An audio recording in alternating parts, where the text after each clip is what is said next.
Hello everyone, I am Shekha. Welcome back to my YouTube channel.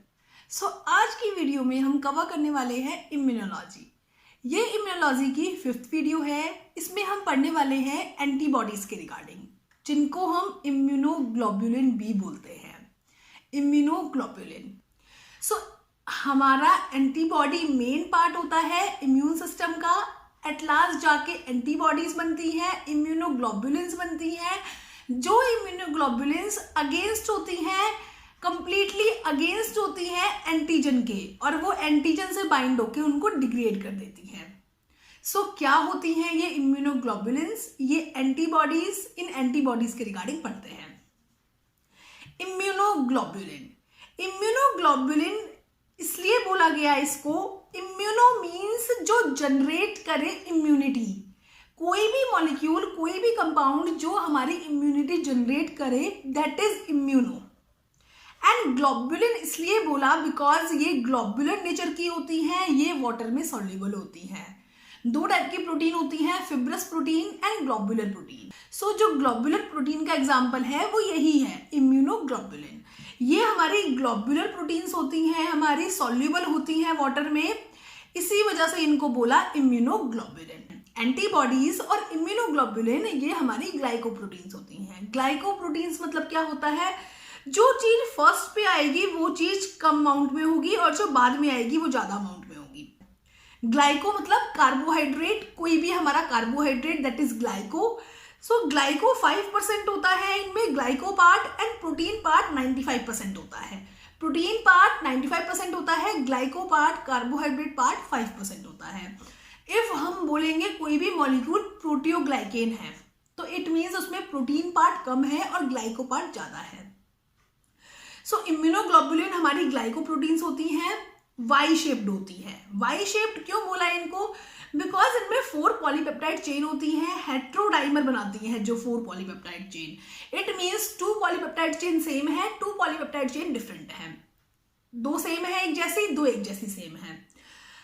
इसमें हमारी 4 polypeptide chain होती हैं, उनमें से 2 हैवी चेन होती हैं और 2 लाइट चेन होती हैं। हैवी चेन को डिनोट करते हैं H से, लाइट चेन को डिनोट करते हैं L से। हैवी चेन का जो मॉलिक्यूलर मास होता है वो 50 kD होता है एक हैवी चेन का, और हमारे उसमें 440 अमाइनो एसिड प्रेजेंट होते हैं। लाइट चेन का जो मॉलिक्यूलर वेट है वो 25 kD होता है, और उसमें 220 अमाइनो एसिड प्रेजेंट होते हैं। ये इम्यूनोग्लोबुलिन का वाई शेप्ड स्ट्रक्चर है। इसमें हमारी ब्लू कलर की हैवी चेन है और ग्रीन कलर की लाइट चेन है। अब क्या होता है, हैवी चेन में भी हमारा कुछ रीजन कांस्टेंट होता है, कुछ रीजन वेरिएबल होता है। लाइट चेन में भी हमारा कुछ रीजन कांस्टेंट होता है, कुछ रीजन वेरिएबल होता है। पहले बात करते हैं हैवी चेन की। हैवी चेन में जो हमारा वेरिएबल रीजन होता है वो हमारा कुछ 110 अमाइनो एसिड्स का होता है। ये है हमारा वेरिएबल रीजन हैवी चेन का, और जो सारा रिमेनिंग बचा 330 अमाइनो एसिड का अराउंड, वो हमारा होता है इसमें कांस्टेंट रीजन। वो होता है कांस्टेंट रीजन। उसमें CH1 आता है, CH2 आता है, CH3 डोमेन आते हैं। ये तो हो गया हमारा हैवी चेन, जिसमें 1/4 जो है वो है हमारा वेरिएबल रीजन, और 3/4 जो है वो है हमारा कांस्टेंट रीजन। अब आती है लाइट चेन। लाइट चेन में हाफ हाफ होता है, हाफ हमारा वेरिएबल होता है, हाफ कांस्टेंट होता है। लाइट चेन हमारी 220 अमाइनो एसिड की होती है, उसमें 110 अमाइनो एसिड हमारे वेरिएबल रीजन के होते हैं, एंड 110 अमाइनो एसिड हमारे कांस्टेंट रीजन के होते हैं। ये है हमारा एंटीबॉडी का स्ट्रक्चर। बोली गई हैवी चेन 110 अमाइनो एसिड उसमें वेरिएबल रीजन है, और 330 और 440 अमाइनो एसिड कांस्टेंट रीजन है। ये हमने वेरिएबिलिटी क्यों बताई 330 एंड 440, ये हम बाद में डिस्कस करेंगे जब हम टाइप्स ऑफ इम्यूनोग्लोबुलिन्स की बात करेंगे। लाइट चेन जो है, लाइट चेन में 110 हमारा वेरिएबल रीजन है और 110 हमारा कांस्टेंट रीजन है। ओके, अब क्या होता है, ये जो वेरिएबल रीजन है इसमें तो चेंजेस आएंगे ही आएंगे, चाहे वेरिएबल रीजन हैवी चेन का हो, चाहे वेरिएबल रीजन लाइट चेन का हो। ओके, इसमें तो चेंजेस आने ही आने हैं, इनके चेंजेस को तो कोई रोक नहीं सकता। बट जो कांस्टेंट रीजन है वो कांस्टेंट रहेगा, बट फुल कांस्टेंट वो भी नहीं रहता, वो भी पार्शियली कांस्टेंट रहता है। कैसे? बिकॉज जो हैवी रीजन का हमारा कांस्टेंट रीजन है उसमें भी हमारे 5 टाइप के चेंजेस आते हैं।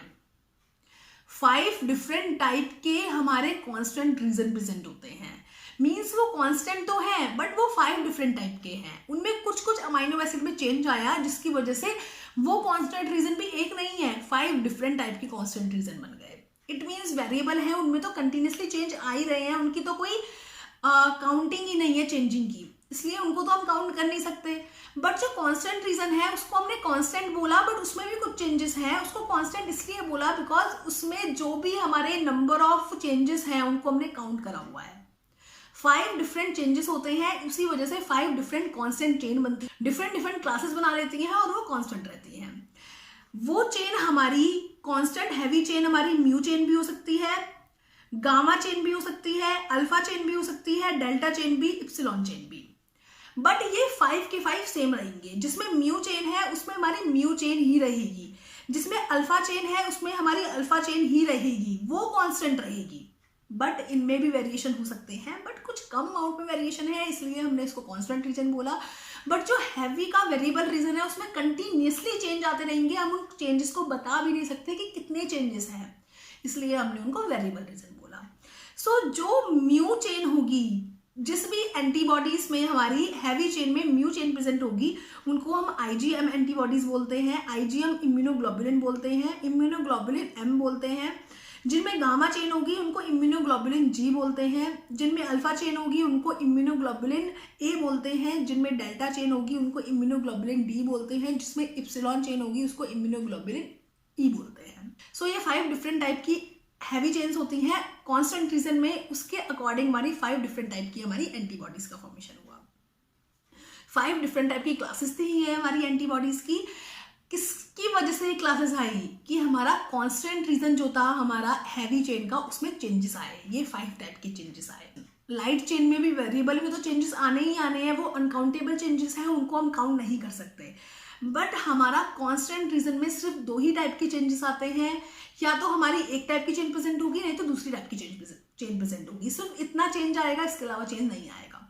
या तो कापा चेन होगी या हमारी लैम्डा चेन होगी, कापा चेन होगी या लैम्डा चेन होगी, जो भी हमारी चेन प्रेजेंट होगी उसके अकॉर्डिंग ही हमारी डिफरेंट एंटीबॉडी होगी। सो हमारे ये हैवी के कांस्टेंट एंड वेरिएबल रीजन है एंड लाइट के कांस्टेंट एंड वेरिएबल रीजन है। सो देखा जाए इन चारों चेन्स में से एंटीबॉडी में 4 चेन प्रेजेंट है, 2 हैवी और 2 लाइट। इन चारों में से सबसे ज्यादा वेरिएबिलिटी है वेरिएबल हैवी चेन में, ज्यादा अमाइनो एसिड है, ज्यादा वेरिएबिलिटी है। वेरिएबल हैवी चेन में सबसे ज्यादा वेरिएबिलिटी है, फिर उससे कम वेरिएबिलिटी है वेरिएबल लाइट चेन में, फिर उससे कम वेरिएबिलिटी है कांस्टेंट हैवी चेन में, 5 टाइप की वेरिएबिलिटी है, फिर उससे कम वेरिएबिलिटी है कांस्टेंट लाइट चेन में। तो ये वेरिएबिलिटी का जो रेशियो होता है, वेरिएबिलिटी का जो ऑर्डर होता है वो इस तरीके से होता है। वेरिएबल हमारा लाइट चेन का भी प्रेजेंट था, वेरिएबल हमारा हैवी चेन का भी प्रेजेंट था। सो जो वेरिएबल रीजन होता है उसमें हमारे कुछ रीजंस होते हैं जिनको हम CDR बोलते हैं, कॉम्प्लीमेंट्री डिटरमाइनिंग रीजन। यही रीजन रिस्पॉन्सिबल होते हैं हमारे एंटीजन को डिटरमाइन करने में, यही रीजन रिस्पॉन्सिबल होते हैं हमारे एंटीजन को डिटरमाइन करने में, एंटीजन को रिकॉग्नाइज करने में। इसको हम बोलते हैं complementary determining region. Heavy chain में या लाइट चेन में वेरिएबल रीजन में हमारे 3 कॉम्प्लीमेंट्री डिटरमाइनिंग रीजन प्रेजेंट होते हैं, CDR1, CDR2, CDR3। यही रीजन रिस्पॉन्सिबल होते हैं लाइट एंड हैवी चेन के वेरिएबल रीजन में एंटीजन को रिकॉग्नाइज करने के लिए। CDR1 प्रेजेंट होता है 25 to 35 अमाइनो एसिड्स में, CDR2 प्रेजेंट होता है 50 to 55 अमाइनो एसिड्स में, CDR3 लाई करता है 95 to 103 अमाइनो एसिड्स में। इनको बोलते हैं कॉम्प्लीमेंट्री डिटरमाइनिंग रीजन। और यही चेंज होते हैं, इन्हीं के चेंज होने की वजह से डिफरेंट डिफरेंट एंटीजन को रिकॉग्नाइज करने की इनकी कैपेबिलिटी रहती है।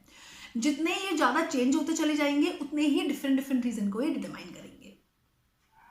ओके, और इस पूरे रीजन को बोलते हैं हाइपर वेरिएबल रीजन, बिकॉज ये बहुत वेरिएबल रीजन है। इनके अलावा जो रीजन बचा, जो कि ना तो हमारा CDR था और हाइपर वेरिएबल रीजन में था, इनके अलावा जो रीजन बचा उसको बोलते हैं फ्रेमवर्क रीजन, उसको बोलते हैं फ्रेमवर्क रीजन।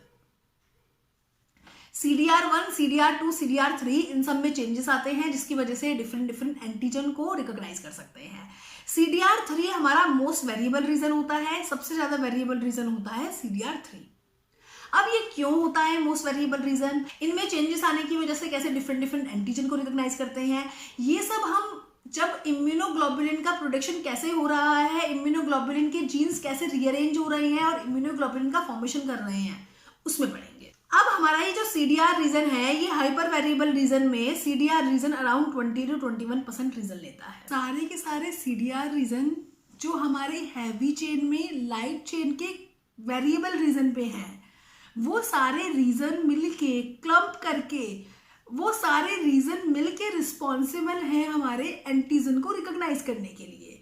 तो वो सारे रीजन मिलके बनाते हैं हमारा पैराटॉप। पैराटॉप वो पोर्शन होता है जो पोर्शन फाइनली एंटीजन को रिकॉग्नाइज करने वाला है, एंटीजन से बाइंड होने वाला है। ओके, पैराटॉप के अपोजिट प्रेजेंट होता है एपिटॉप। एपिटॉप हमने जब एंटीजन पढ़ा था उसमें पढ़ा था एपिटॉप क्या होता है। एपिटॉप हमारा वो रीजन है जो कि प्रेजेंट होता है एंटीजन पे। इट मींस एंटीजन पे प्रेजेंट होगा एपिटॉप एंड एंटीबॉडी पे प्रेजेंट होगा पैराटॉप। सो फाइनली एंटीजन और एंटीबॉडी की हमारी इंटरेक्शन नहीं होता, मेन इंटरेक्शन होता है पैराटॉप से एपिटॉप का, एपिटॉप से पैराटॉप का। सो ये पॉइंट्स होते हैं जहां पे मेन इंटरेक्शन होता है। अब क्या होता है, जो हमने एंटीबॉडी का स्ट्रक्चर आपको दिखाया था उसमें डाइसल्फाइड बॉन्ड्स होते हैं।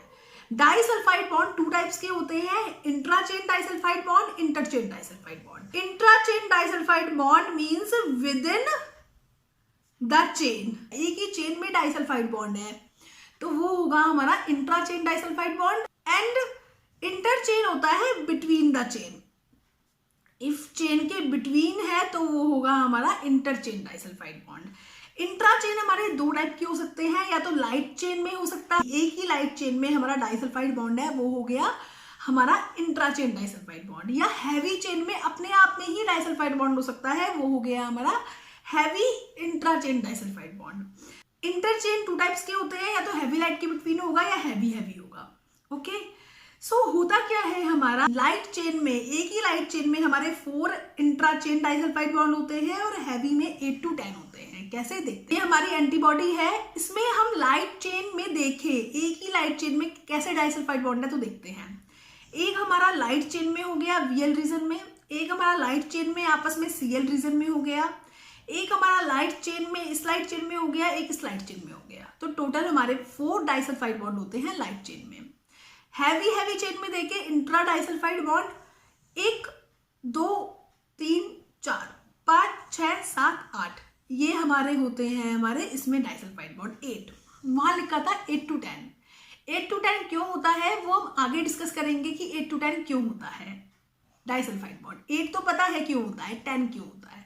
एक्चुअली ये हमारा हिंज रीजन होता है, यहाँ फ्लेक्सिबिलिटी होती है, ये हमारा हिंज रीजन होता है, बट ये हमारा हिंज रीजन होता है बट कुछ एंटीबॉडीज में यहाँ पे हिंज रीजन की जगह और कांस्टेंट रीजन प्रेजेंट होता है। तो एक और कांस्टेंट रीजन होगा हमारा इस साइड भी इस साइड भी। तो हमारे कितने डाइसल्फाइड बॉन्ड हो जाएंगे, इंट्रा H डाइसल्फाइड बॉन्ड 1 2 3 4 5 6 7 8 9 10, इसलिए बोला 8 to 10। अब आता है इंटरचेन डाइसल्फाइड बॉन्ड, चेन के बिटवीन डाइसल्फाइड बॉन्ड होना है, दैट इज इंटरचेन डाइसल्फाइड बॉन्ड। वो हमारा हैवी से लाइट चेन के बिटवीन भी हो सकता है, हैवी और लाइट चेन के बिटवीन, या हैवी चेन के बिटवीन। फर्स्ट देखते हैं हैवी और लाइट चेन के between. Heavy and light chain के बिटवीन एक ये हो गया बॉन्ड, एक हमारा हैवी और लाइट चेन के बिटवीन यहाँ बॉन्ड प्रेजेंट होता है, एक हैवी लाइट चेन के बिटवीन यहाँ हो गया, एक हैवी लाइट चेन के बिटवीन यहाँ हो गया। 2 बॉन्ड हो गए हैवी एंड लाइट चेन के बिटवीन। एंड हैवी चेन में कैसे प्रेजेंट होता है, हैवी चेन में हमारे 2 to 15 हो सकते हैं। हैवी चेन में हमारे यहाँ पे 2 तो होंगे। इफ यहाँ पे हिंज रीजन हुआ तो यहाँ 15 भी हो सकते हैं, हिंज रीजन हुआ तो 15 भी हो सकते हैं, अदरवाइज 2 तो हमारे होंगे ही होंगे हैवी के बीच में डाइसल्फाइड बॉन्ड। तो इस तरीके से हमारे inter and intra disulphide bond होते हैं। नेक्स्ट प्रॉपर्टी आती है ग्लाइकोसाइलेशन। हमने बताया था ये जो एंटीबॉडीज है, इम्यूनोग्लोबुलिन है, ये ग्लाइकोप्रोटीन है। इट मीन्स इनमें कहीं ना कहीं ग्लाइकोसाइलेशन भी हो रहा है। सो देखते हैं वो ग्लाइको ग्रुप कहाँ प्रेजेंट होता है। ऑलिगोसेक्राइड ग्रुप हमारा CH2, कांस्टेंट हैवी रीजन जो होता है सेकंड वाला उस पे प्रेजेंट होता है। कभी कभी हमारा CH3 में भी प्रेजेंट हो सकता है। ग्लाइकोसाइलेशन हमारा स्टेबिलिटी प्रोवाइड करता है और ग्लोबुलर नेचर रखता है मॉलिक्यूल का। इफ ग्लाइकोसाइलेशन नहीं होगा, ऑलिगोसैकेराइड ग्रुप मोनोसैकेराइड ग्रुप रिमूव हो जाए तो हमारी एंटीबॉडी अपना फंक्शन लॉस कर देंगी, एंटीबॉडी लॉस्ट हो जाएंगी। तो ये ग्लाइकोसाइलेशन जो है ये स्टेबिलिटी प्रोवाइड करता है और मॉलिक्यूल को ग्लोबुलर नेचर प्रोवाइड करता है। CH2 पे यहाँ पे हमारा ये ग्लाइकोसाइलेशन होता है। CH2 पे यहाँ पे हमारा ग्लाइकोसाइलेशन होता है CH2 पे। अब एक होता है हमारा हिंज रीजन। हिंज रीजन क्या होता है? हिंज रीजन हमारा जॉइंट होता है CH1 एंड CH2 के between. 10 to 62 amino acid long होता है, फ्लेक्सिबिलिटी प्रोवाइड करता है एक प्लेन में, वो होता है हमारा hinge region. CH1 and CH2 के बिटवीन हमारा ये हिंज रीजन प्रेजेंट होता है। यहाँ पे हमारा 10 to 62 अमाइनो एसिड प्रेजेंट हो सकते हैं। ये हिंज रीजन एक प्लेन में फ्लेक्सिबिलिटी प्रोवाइड करता है, लिमिटेड फ्लेक्सिबिलिटी प्रोवाइड करता है एंटीबॉडी को। ये हिंज रीजन हमारा A में, D में, G में, IgA, IgD, IgG में प्रेजेंट होता है, जिस वजह से CH1 होता है, इनमें हिंज होता है, फिर CH2 एंड CH3 होता है। बट IgM एंड IgE इन दोनों में हिंज रीजन नहीं होता, जिस वजह से CH1, CH2, CH3, CH4 होता है। इट मीन्स ATG में हमारा हिंज रीजन प्रेजेंट होगा और CH1, CH2, CH3 होगा। बट M एंड E में हमारा यहाँ पे हिंज रीजन नहीं होगा, उसके बजाय हमारा यहाँ पे एक और रीजन होगा जिसको हम CH1, CH2, CH3, CH4 बोलेंगे। तो हमारे 4 कांस्टेंट रीजन होंगे और हमारा हिंज रीजन प्रेजेंट नहीं होगा। अब आता है हमारा इम्यूनोग्लोबुलिन के रिगार्डिंग, हमने उनका स्ट्रक्चर पढ़ा, फुल स्ट्रक्चर। इम्यूनोग्लोबुलिन का फंक्शन क्या होता है? इम्यूनोग्लोबुलिन 3 फंक्शन परफॉर्म करती हैं। फैगोसाइटोसिस करती हैं, कॉम्प्लीमेंट सिस्टम एक्टिवेट करती हैं, ADCC करती हैं, antibody dependent cell mediate cytotoxicity. समझते हैं क्या होती है फैगोसाइटोसिस? क्या होती है? फैगोसाइटोसिस होती है एनगल्फ कर लेना। कोई भी एंटीबॉडी एंटीजन को पकड़ेगी, एंटीजन से बाइंड होगी, रिकॉग्नाइज करके बाइंड होगी और ये पूरा का पूरा एंटीजन एंटीबॉडी कॉम्प्लेक्स फैगोसाइट हो जाएगा, एनगल्फ हो जाएगा और डिस्ट्रॉय हो जाएगा। That is phagocytosis. इसको हम ऑप्सोनाइजेशन भी बोलते हैं, ऑप्सोनाइजेशन प्रॉपर्टी भी बोलते हैं। सेकेंड आता है कॉम्प्लीमेंट सिस्टम। कॉम्प्लीमेंट सिस्टम क्या होता है? कॉम्प्लीमेंट सिस्टम में हमारी कुछ प्रोटीन्स होती हैं, ये प्रोटीन एंटीबॉडी की हेल्प से एक्टिवेट होती है। जब एंटीबॉडी एंटीजन से बाइंड होती है तो ये प्रोटीन जो है वो एक्टिवेट होती है। ये प्रोटीन एक्टिवेट होती हैं और एक के बाद एक प्रोटीन को एक्टिवेट करती हैं और फाइनली उन प्रोटीन के एक्टिवेशन की वजह से एंटीजन का डिग्रेडेशन करती हैं, एंटीजन को किल करती हैं। सो एट लास्ट इनका फंक्शन भी क्या है? एंटीजन को किल करना। थर्ड आता है antibody dependent cell mediate cytotoxicity. इसमें क्या होता है? जैसे हमारी कोई मैलिग्नेंट सेल है, कोई ट्यूमर सेल है, उसके अराउंड एंटीबॉडी क्लम्प बना लेती है। उसके अराउंड एंटीबॉडी क्या करती है? क्लम्प बना लेती है। इन एंटीबॉडी ने जब क्लम्प बना लिया, उस मैलिग्नेंट सेल के, उस ट्यूमर सेल के, उस डेड सेल के, उस इन्फेक्टेड सेल के अराउंड तो नेचुरल किलर सेल्स आई। कौन आई? नेचुरल किलर सेल्स, जिनका फंक्शन हम ऑलरेडी डिस्कस कर चुके हैं। Natural killer sales tumour cells को, मैलिग्नेंट सेल्स को डिस्ट्रॉय कर देती हैं। तो कैसे डिस्ट्रॉय करती हैं वो देखते हैं। नेचुरल किलर सेल के पास कोई एंटीबॉडी नहीं थी, कोई एंटीजन रिकॉग्नाइजेशन कैपेसिटी नहीं थी। इन्होंने सिंपल इस एंटीबॉडी को रिकॉग्नाइज किया। इन एंटीबॉडी ने हमारा इनको प्रोवोक किया कि ये हमारे परफोरिन और ग्रेन एंजाइम को सिक्रीट करें, जो कि हमारे इस सेल को डिस्ट्रॉय कर दे। ये सब हमने नेचुरल किलर सेल्स में पढ़ा है कि परफोरिन आता है, ग्रेन एंजाइम आता है, परफोरिन होल क्रिएट करता है, ग्रेन एंजाइम सेल को डिग्रेड कर देता है। तो वही हुआ। तो मतलब कहने का मतलब ये है कि एंटीबॉडी का एक फंक्शन ये भी है कि एंटीबॉडी जो है सेल मीडिएटेड साइटोटॉक्सिसिटी कराती है। एंटीबॉडी सेल जो थी हमारी, ट्यूमर सेल जो थी, उसको किल होना चाहिए था, इसलिए उसके अराउंड उसने क्लम्पिंग बना लिया, जिस क्लम्पिंग को नेचुरल किलर सेल्स ने रिकॉग्नाइज किया और फिर उस क्लम्पिंग की वजह से नेचुरल किलर सेल एक्टिवेट हुई और उन्होंने परफोरिन एंड ग्रेन एंजाइम की हेल्प से इस सेल को डिस्ट्रॉय कर दिया। तो ये सब कौन करा रहा है? एंटीबॉडीज करा रही है। एंटीबॉडी के 3 फंक्शन है, फैगोसाइटोसिस, ऑप्सोनाइजेशन भी बोलते हैं जिसको। Second complementation system, complement system activate करना। Third antibody dependent cell mediate cytotoxicity कराना, एंटीबॉडी की हेल्प से सेल के थ्रू साइटोटॉक्सिसिटी कराना। साइटोटॉक्सिसिटी क्या होती है? हमने टी सेल में साइटोटॉक्सिक सेल्स पढ़ी हैं, इसमें भी यही होता है, परफोरिन और ग्रेन एंजाइम आता है और हमारे सेल को डिस्ट्रॉय कर देता है। सेम यही तो हुआ, एंटीबॉडी पे डिपेंड होके सेल की हेल्प से, सेल मीडिएटेड मतलब natural killer cell, cell mediated cytotoxicity हो गई। एंटीबॉडी पे डिपेंड होके सेल के थ्रू, नेचुरल किलर सेल्स के थ्रू साइटोटॉक्सिसिटी हो गई, साइटोटॉक्सिक रिएक्शन हो गई जो कि परफोरिन और ग्रेनजाइन ने की। सो इस वीडियो में हमने इम्यूनोग्लोबुलिन का स्ट्रक्चर डिस्कस किया, टाइप्स डिस्कस किए हमने इम्यूनोग्लोबुलिन्स के, इम्यूनोग्लोबुलिन्स का फंक्शन डिस्कस किया। नेक्स्ट वीडियो में हम जो डिफरेंट टाइप्स हैं, IgA, IgM, IgD, IgE, IgG, इनके रिगार्डिंग पढ़ेंगे, इनका स्ट्रक्चर, इनकी यूनिट्स, इनकी सब क्लासेस, इनका मॉलिक्यूलर वेट, इनका फंक्शन, इन सब के रिगार्डिंग डिस्कस करेंगे। So best of luck.